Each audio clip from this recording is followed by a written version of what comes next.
जो नया भक्त है, जो नया साधक है, उसको पहले ये सोच लेना चाहिए कि मैं जो भी कर रहा हूं भगवान के लिए कर रहा हूं, वो कभी विनष्ट नहीं होता है। जैसे हर मनुष्य का जीवन में 3 बैंक अकाउंट होता है, हर मनुष्य का, हर इंसान का। कौन सा?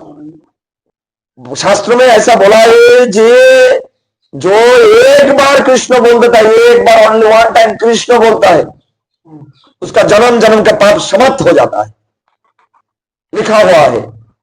शास्त्र कुछ नहीं बोल रहा हूं मैं, एक शब्द बोलने का क्षमता मुझ में है नहीं, मैं साधु भी नहीं बना हूं, मैं बोलता हूं क्योंकि मेरा अंदर स्वयं श्री जी बैठा हुआ है। जो बोल रहा है श्री जी बोल रहा है, जो कर रहा है श्री जी कर रहा है। जो भी मैं बात कर रहा हूं सब शास्त्रों का हिसाब से, शास्त्रों का माध्यम से कर रहा हूं, शास्त्रों का बाहर में जाकर कोई बात मैं नहीं कर रहा हूं। तो इसलिए नया जो साधक है उसको पहला काम है, पहला कर्तव्य है, मुख में कृष्ण कृष्ण, हरे कृष्ण कृष्ण कृष्ण हरे हरे, हरे राम राम राम हरे। ये करो, ये करो। ये भी नहीं आ रहा है तो कृष्ण कृष्ण बोलो। कृष्ण भी अगर मुख में नहीं आ रहा है, राधा राधा बोलो। वो भी नहीं आ रहा है, राम राम राम राम राम राम आ रहा है। वो भी नहीं आ रहा है, मोरा मोरा मोरा मोरा बोलो। देखो मोरा को उच्चारण करो तो राम बोलो, मरा मरा मरा मरा मरा राम राम राम।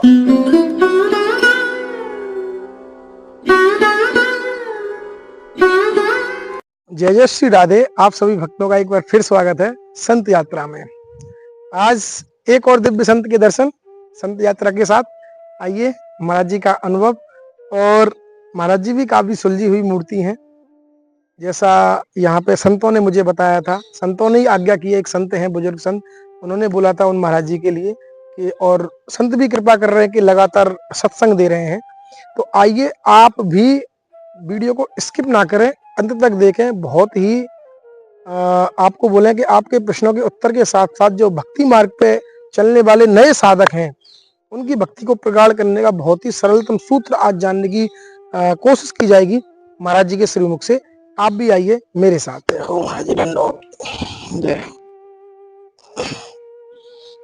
तो जैसा मैंने आप सभी भक्तों को बताया था महाराज जी के बारे में, और संत भगवान की कृपा से, ईश्वरी जी की कृपा से, और आप सभी भाई बहनों के स्नेह से ऐसे ही दिव्य संतों के दर्शन करा रहे हैं आपको संत यात्रा पर। आज महाराज जी का अनुभव लेते हैं। महाराज जी पहले तो आपको कोटि कोटि प्रणाम कि आपने दो पल हमारे लिए सत्संग के लिए दिया, क्योंकि संतों का समय बहुत ही अमूल्य रहता है। अब महाराज जी पहले तो आप बताइए कि आप ब्रज धाम में कब से वास कर रहे हैं, कितना समय हो गया आपको? मैं 6 साल से मेरा ब्रजधाम में वास हुआ है। 6 साल से, ठीक है। संन्यास दीक्षा मेरा 7 साल से हो गया। 7 साल हो गए संन्यास दीक्षा? नहीं, 7 साल से जब ही आया था। तभी ये होता है कि पूर्व जन्म में संस्कार रहता है। पूर्व जन्म में कोई साधक अगर जिस स्थान में वो साधना छोड़ देती है, शरीर छोड़ देता है, अब वो कोई ना कोई माँ का गर्भ में चले जाता है, फिर वो श्री जी ने उसको बुला लेता है। तब जिस दिन मैं ब्रज में आया, उसका ज्यादा से ज्यादा 15 एक दिन 1 महीना के अंदर मुझे गुरु प्राप्त हो गए हैं, और मुझे गुरु प्राप्त हो गए हैं, और उसके बाद मुझे संन्यास दीक्षा हो गया। इसलिए मेरा संन्यास का जीवन 6 साल है। अब अगला जन्म में मैं क्या करके रखा हूँ, ये बात का सवाल है, वो बहुत उच्च कोटि का सवाल है। लेकिन मेरा संन्यास दीक्षा हो गया है। 6 साल से मैं ब्रज में हूँ। 6 साल से ब्रज में है। तो महाराज जी पहले आप चाहे गृहस्थ में थे, चाहे स्टूडेंट लाइफ में थे, या जैसे भी थे आप, उसके बाद में ऐसा क्या घटना घटी, या ऐसा कुछ चमत्कार हुआ, या ऐसी कोई कृपा हुई कि क्या हुआ आपको कि आप ब्रज धाम की तरफ अग्रसर हो गए और आपने सब त्याग कर संन्यास ले लिया? ऐसा क्या हुआ महाराज? देखिए, जैसे मैं पहले ही बताया था कि ये संस्कार होता है अगला जन्म। अगला जन्म में कोई भजन साधन कर लेता है, कुछ कर लेता है, तो उसके बाद में उसको वहां से शुरू होता है। इसका शास्त्रों में एकदम पुरस्कार लिखा हुआ है। जैसा हम गौड़ीय संप्रदाय का साधु हैं। गौड़ीय संप्रदाय में बिल्लमंगल ठाकुर, उसने अगला जन्म में साधना करते करते उसने एक चिंतामणि वैश्य का ऊपर उसका आसक्त हो जाने के बाद उसका पतन हो गया था। हाँ। आप पर का जन्म में उसको 1 चिंतामणि वैश्य का ऊपर उसका आसक्त हो जाने के बाद उसका पतन हो गया था। आप पर का जन्म में उसको 1 चिंतामणि वैश्य का ऊपर उसका आसक्त हो जाने के बाद उसका पतन हो गया था। आप पर का जन्म में उसको 1 चिंतामणि वैश्य का ऊपर उसका आसक्त हो जाने के बाद उसका पतन हो गया था। आप पर का जन्म में उसको उस वेश्या के द्वारा, चिंतामणि वेश्या के द्वारा उसको फिर से ठाकुर जी अपना शरण में ले लिया है। उससे वह साधना शुरू हो जाती है। ये आप लोग मेरा वीडियो जितना देखते रहेंगे इतना सत्संग में देते रहूंगा तो आपको ज्ञान प्राप्त होगा कि बिल्व मंगल अगला जन्म में क्या किया था, बाद का जन्म में उसको क्या हुआ है। तो मेरा जीवन में मैं गृहस्थ आश्रम में था।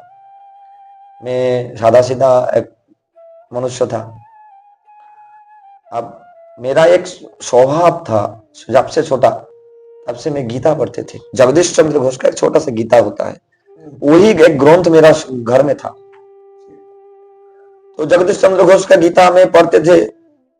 जब भी मैं गीता पढ़ता हूं तब भी मेरा अंदर से ऐसा रोना आता है। ऑटोमेटिक मैं रोता हूं। क्यों रोता हूं, इस सवाल का जवाब मुझे देने वाला कोई था नहीं। क्यों मैं रोता हूं, क्यों मैं रोता हूं, क्या ऐसा क्या घटना है मेरे साथ, मैं रोता क्यों हूं, केवल रोता हूं ठाकुर ठाकुर करके मैं रोता हूं क्यों। तब मैं यूनिवर्सिटी में पढ़ते थे। यूनिवर्सिटी में पढ़ते पढ़ते एक नारी का ऊपर मेरा आसक्त आ गया था। वो मुसलमान नारी था। उसको ना देखकर मुझे बहुत कष्ट होता है, ना देखकर मैं बेचैन हो जाता हूं। उसको ना देखकर मैं रहने नहीं पाता। क्यों मैं उसको ना देखकर रहने पाता हूं, ऐसा क्या घटना हुआ है मेरे साथ, क्यों नहीं देखा। तब मैं जानना चाहता हूं कि आत्मा क्यों कष्ट पाता है, कहां जाता है। अब ये परम ईश्वर साक्षी है, श्री जी साक्षी है। मैंने तब नादान था। अब आत्मा को ढूंढने का कोशिश किया। तब मैंने स्लीपिंग पिल होता है, घूमू का बोरी होता है, वो मैंने संग्रह किया। 24वां घूमू का दवाई मैंने संग्रह किया। अब उसको इकट्ठा करके रखा हूं। और उसके बाद मैंने 24 घंटा बिना कुछ शरीर में खाना खाया नहीं, कुछ नहीं है, केवल गीता पढ़ते रहा, केवल गीता पढ़ा, केवल गीता पढ़ा।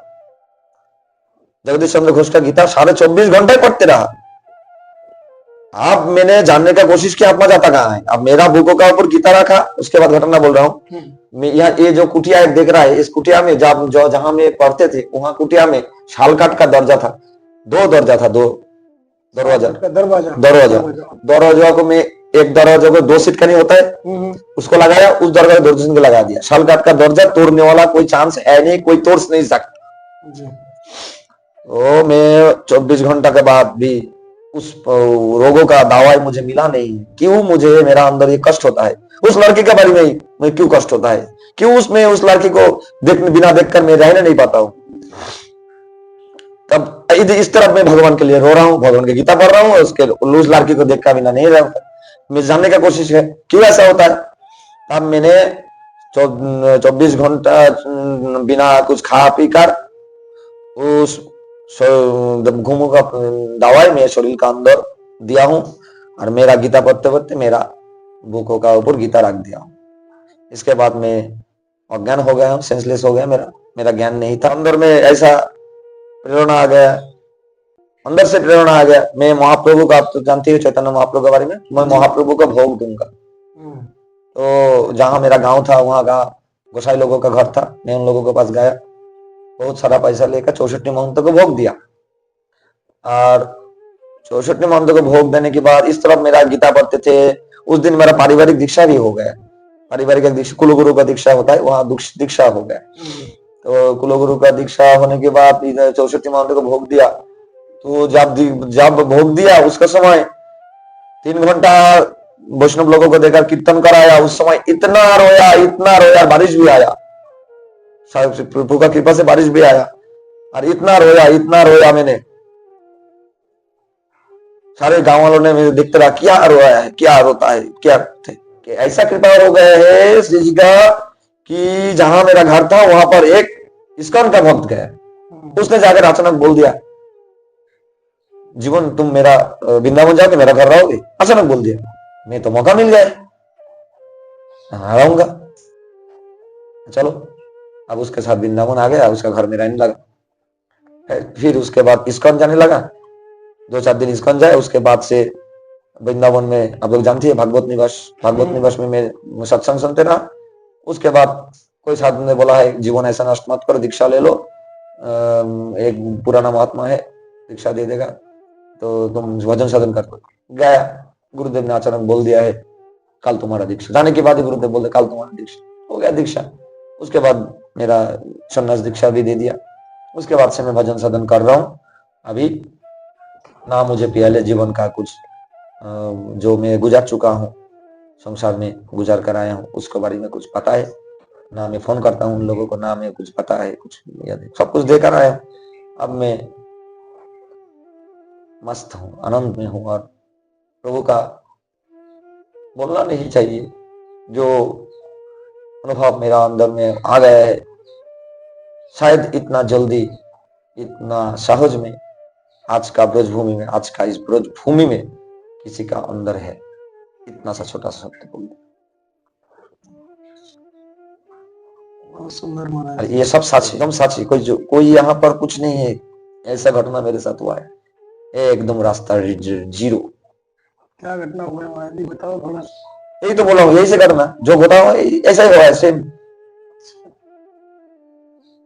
एक लड़की को पसंद किया, सुसाइड करने गया, उसके बाद शादी किया, उसके बाद वृंदावन शादी, ऐसा है एकदम। जो भी आपका वीडियो हुआ है सब ऐसा ही हुआ है।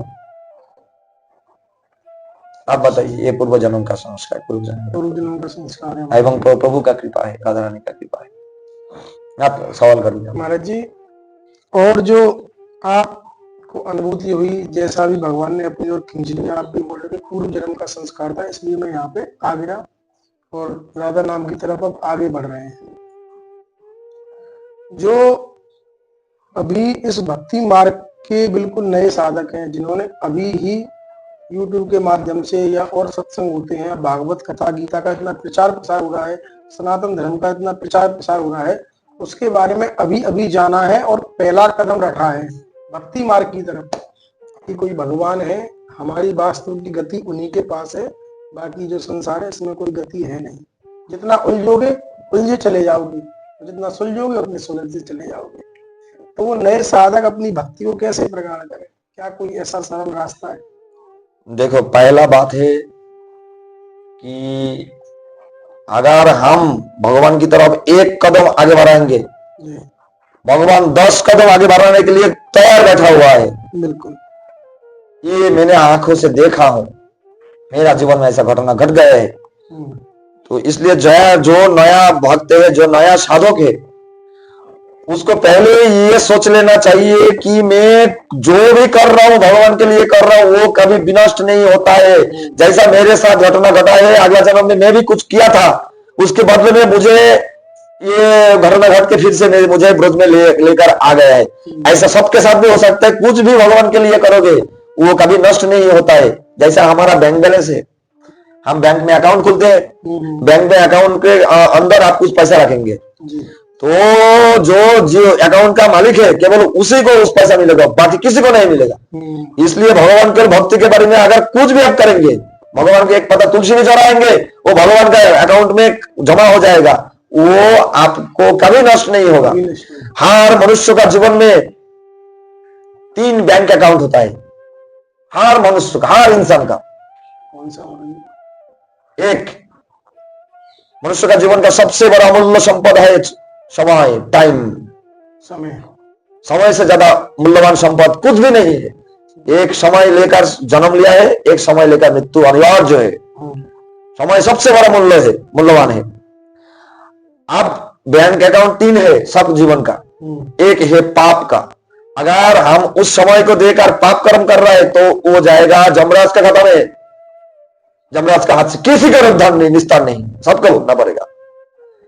दूसरा, अगर हम पुण्य कर्म कर रहे हैं वो जाएगा देवराज का खाता में, इंद्र का खाता में। पुण्य कर्म कर रहे हैं देवराज का खाता में, ठीक है।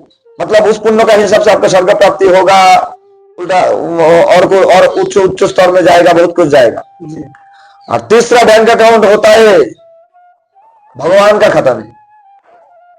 अगर पाप पुण्य छोड़कर दोनों ही छोड़ना पड़ेगा, पाप भी छोड़ना पड़ेगा, पुण्य भी छोड़ना पड़ेगा, ये दोनों ही छोड़ना पड़ेगा। तब आपको जाकर भक्ति मार्ग में कुछ कर लेंगे तो वो जाकर जमा होता है श्री जी का खाता में।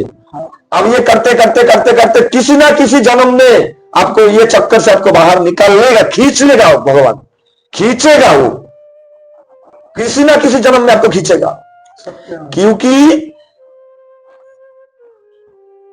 शास्त्र में ऐसा बोला है जो एक बार कृष्ण बोल देता है, एक बार ओनली वन टाइम कृष्ण बोलता है, उसका जन्म जन्म का पाप समाप्त हो जाता है। लिखा हुआ है शास्त्रों में, ग्रहण में गोकोटि दान, प्रयाग में कल्पकोटि जल में वास, सुवर्ण पर्वत सुमेरु समय पर्वत का समान सुवर्ण दान मतलब स्वर्ण का दान, उसके समान एक कृष्ण नाम का समान नहीं है। एक कृष्ण उसके ज्यादा बड़ा हो रहा है। एक कृष्ण नाम एक बार ओनली वन टाइम। सोच सकती हो कोई? इसलिए पाप करोगे वो जाएगा जमराज के खाता में, पाप का फल तुमको भोगना पड़ेगा। चाहे तुम इस लोक में भोगो, चाहे नरक में भोगो। इस संसार में 28 प्रकार नरक है। सब धीरे धीरे आप लोग सुनते रहेंगे। आप जितना वीडियो मेरा सुनेंगे आप एस्ट्रोनॉस हो जाएंगे, क्योंकि मैं कुछ नहीं बोल रहा हूं। मैं एक शब्द बोलने का क्षमता मुझ में है नहीं, मैं साधु भी नहीं बना हूं। मैं बोलता हूं क्योंकि मेरा अंदर स्वयं श्री जी बैठा हुआ है। जो बोल रहा है श्री जी बोल रहा है, जो कर रहा है श्री जी कर रहा है।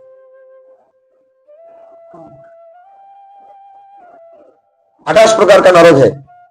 28 प्रकार का 28 प्रकार का नरक। पाप कर्म करोगे 28 प्रकार का नरक भोगना पड़ेगा। पुण्य कर्म करोगे स्वर्ग में जाकर उर्वशी, रंभा, मेनका ऐसा बहुत लड़के की, जैसा हमारा यहाँ कितना सुंदर सुंदर लड़के रहता है, स्वर्ग में ऐसा ही मिलेगा। तुमको उसके साथ रोते कीड़ा करोगे, फिर वहां पुण्य कर्म तुम्हारा बैंक बैलेंस खत्म, फिर तुमको 1 लाख मारेगा, भगा देगा, फिर से माँ का गर्भ यहाँ जाएगा, फिर इस मृत्यु लोक में। जितना आगे बढ़ोगे, मेरा वीडियो अगर कोई देखेगा, वो जितना आगे बढ़ेगा उसका जीवन उतना सुधर जाएगा। मेरा वीडियो देखकर गारंटी के साथ कह रहा हूं। देखते रहो। अगर राधा रानी के कृपा से बोलना, मैं इतना दिन देना नहीं चाहता हूं। ये जो मेरा अंदर है कि जो भी मैं बात कर रहा हूं सब शास्त्रों का हिसाब से, शास्त्रों का माध्यम से कर रहा हूं। शास्त्रों का बाहर में जाकर कोई बात मैं नहीं कर रहा हूं।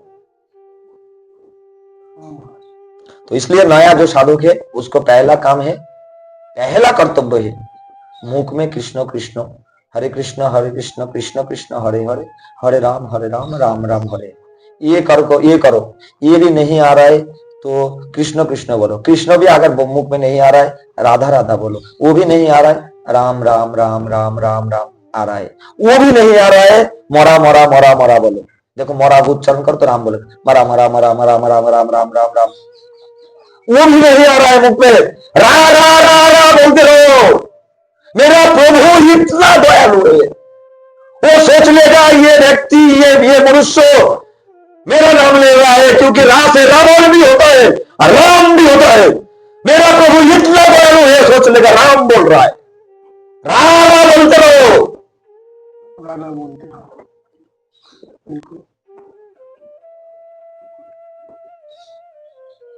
सब क्षमा मांगना जो वीडियो देख रहा है, क्योंकि ये ब्रह्म तेज है। मेरा अंदर जो ब्रह्म बैठा वो तेज का। दूसरा बात है, हार जीत एकादशी का पालन करो। हार जीत जो नया साधक है उसके लिए भी एकादशी व्रत करने से पाप घटती है, पाप नष्ट होता है। हमारा पद में पाप है, खा रहा हूँ वो भी पाप है, सो रहा हूँ पाप है, चल रहा हूँ बाथरूम में जा रहा हूँ, पैदल में कितना जीव मर रहा है, हर जीव का अंदर पाप है, पाप ही पाप है। ये मृत्यु लोक है। तो पाप एकादशी व्रत करो। अगर निर्जला नहीं कर पा रहे हो तो फल लो और दूध लो, हर कुछ सब्जी वगैरह बना लो, ठाकुर को भोग लगाना, प्रसाद पाओ। नहीं तो कम से कम फल लेकर, एक तुलसी पत्ता देकर प्रभु को बोलो, हे प्रभु तुम्हें तुम पालो, बस इतना सा बोल कर पालो। पाप से बाँचोगे और धीरे धीरे बैंक बैलेंस घाटती होगा। पाप का जो बैंक बैलेंस है वो घाटती बैंक बैलेंस काटती होगा। ये नया साधक के लिए पहला कर्तव्य है, रा बोले, एकादशी का व्रत करे, हरे कृष्ण कृष्ण कृष्ण हरे हरे, हरे राम राम राम हरे हरे। वो भी नहीं बोल पाया कृष्ण कृष्ण बोलो, नहीं बोल पाया राधा राधा बोलो, नहीं बोल पाया राम राम बोलो, नहीं बोल पाया मोरा मोरा बोलो, नहीं बोल पाया रा बोलो। उसमें उसी में तुम्हारा धीरे धीरे रा से राम उत्पन्न हो जाएगा, इसे हरे कृष्ण बोलते रहोगे। और क्या सहज, और से इससे ज्यादा क्या सहज रास्ता मैं बता देता हूँ, बताओ। इससे सरल रास्ता शायद ही कोई नहीं होगा, असंभव।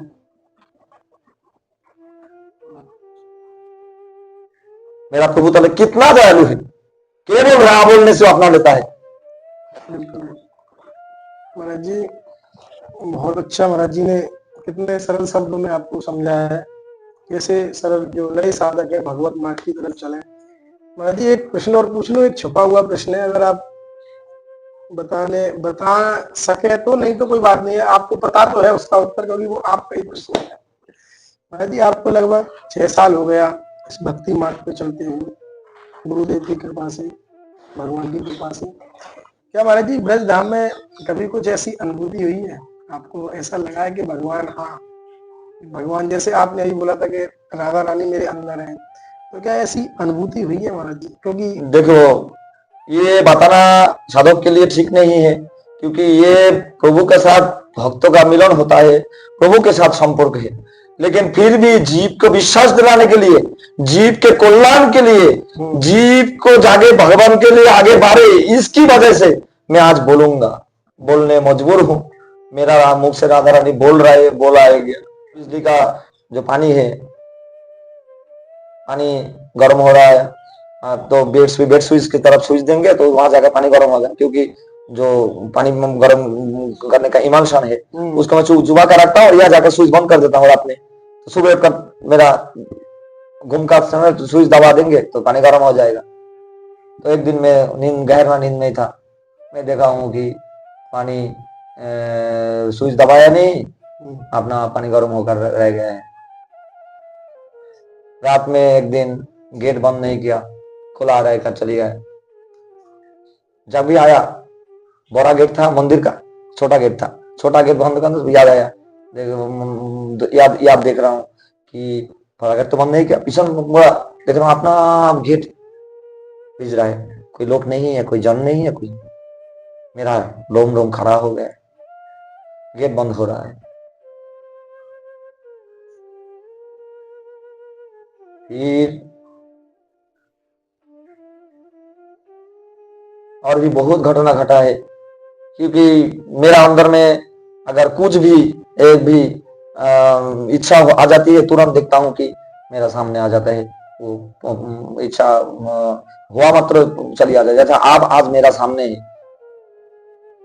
मेरा एक समस्या आ गया था कि मेरा भजन में विघ्न आ रहा था, मेरा मक्खी आ रहा था कुटिया में, और वो दिक्कत आ रही, वो दिखा देना महाराज जी अभी हमको। हाँ, हमको एक थोड़ी सी कुटिया में महाराज जी के जो प्रभु जी रहते हैं, वहाँ पे थोड़ी सी प्रॉब्लम है, एक जाली लगवानी है, वो महाराज जी ने अभी दिखाएंगे आपको, तो मैं क्या कह रहा, उसको हृदय से चाहा, आपको भेज दिया राधा रानी। अरे महाराज जी राधा रानी सब करती हैं, तो ये बोलना नहीं चाहिए कि साक्षात आप बैठा हुआ है। मैं केवल ना आपके साथ कभी मेरा मुलाकात हुआ है, ना कभी मैं फोन नंबर जानता हूँ, ना किसी में भंडारा जाता हूँ, ना कहीं पर देखा हूँ। अब मेरा जरूरत है कि वो कुटिया का वो समस्या आ रहा है, मेरा भजन साधन में विघ्न हो रहा है। महाराज जी वो भी दिखा देना महाराज जी आपको। ठीक है महाराज जी। तो और क्या बताओ, ऐसा हजारों है, क्योंकि गीता ने भगवान बोल दिया है, सच बात है। जल में हम रस है, शशि सूर्य में हम प्रभा है, सर्ववेद में हम ओंकार है, आकाश में हम शब्द है, मनुष्य गणमन में हम पौरुष में विद्यमान है, हम जन्म है, हम मृत्यु है,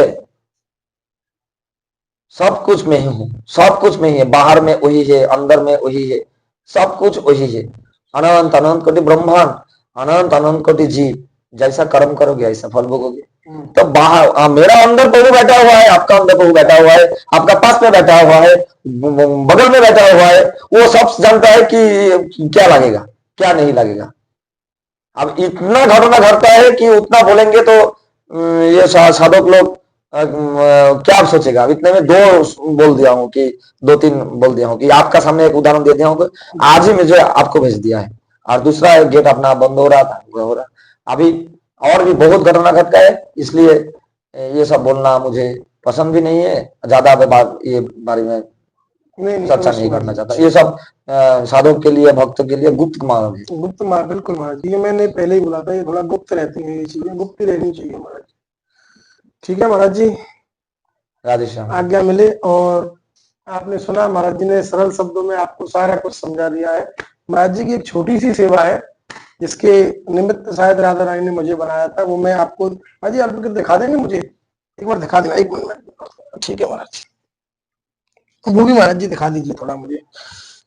श्री राधा, बस क्या बताऊं आप। ये मेरा तुलसी का पौधा हुआ है ना, लगा हुआ ये है। तुलसी मैया है, अच्छा। हाँ। इनमें क्या? यहाँ ये जो ग्रिल है, हाँ हाँ, यहाँ आकार बांदर आकार टट्टी कर देते हैं, ये देखो बांदर टट्टी कर दिया।